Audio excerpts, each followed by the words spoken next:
Hey, my name is Sonya Maria Douglas, and I'm joining the conversation on teenage mental health to get real. Some of you might know me, some of you might not. I graduated Newton North High School, class of 2012, and my mom currently lives in Newton Corner. I don't want to talk about, big labeling words like anxiety or depression, but I do want to talk about how those words relate to me personally and just, share my story.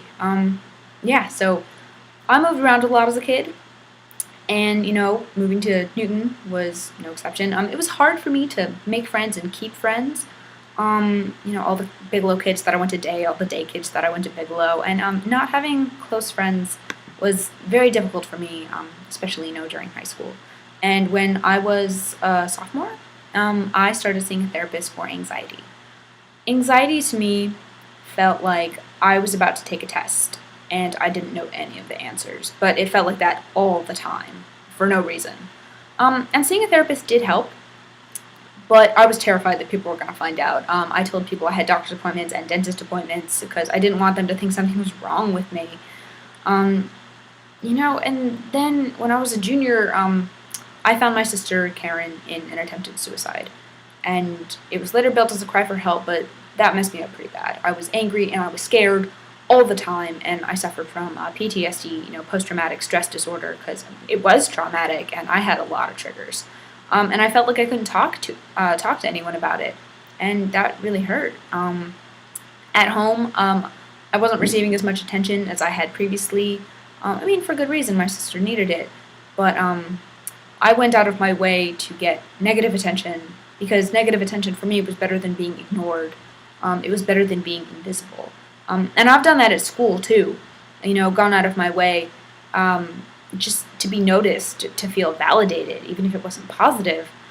And at home, it became my familial role to not have problems. My sister had enough problems for both of us. And that spiraled out of control for me personally.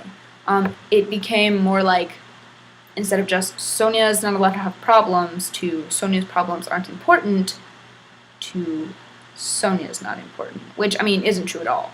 My parents and step-parents love me dearly, but just in my head it got so out of proportion that I started to believe it myself.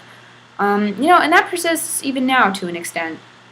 It's hard for me to make friends in college, like it was for me to make friends in high school, because to an extent I don't believe that I'm important or that I'm worth people's time or attention. And, sometimes I just spend way too much time alone in my room staring at my ceiling trying to block out this loneliness and just this anxiety, and it sucks.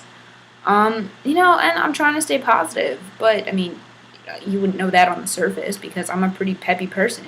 Just like, hey, Sony, what's up? And I was like, hey, awesome. Not much.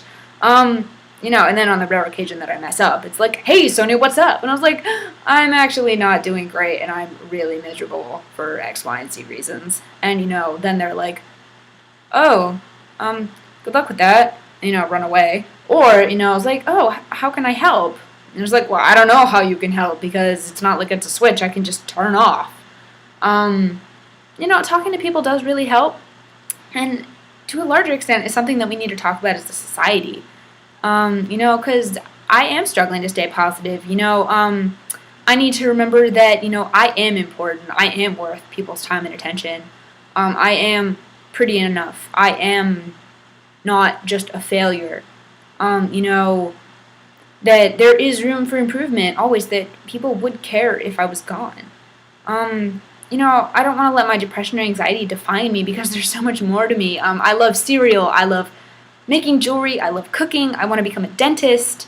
I want to name my firstborn cat Panera, because I love cats and I love Panera. I'm a normal person. And that's insanely true. The more people I talk to, the more I realize that it is normal, and we need to talk about it as a society. We need to join the conversation. We need to get real.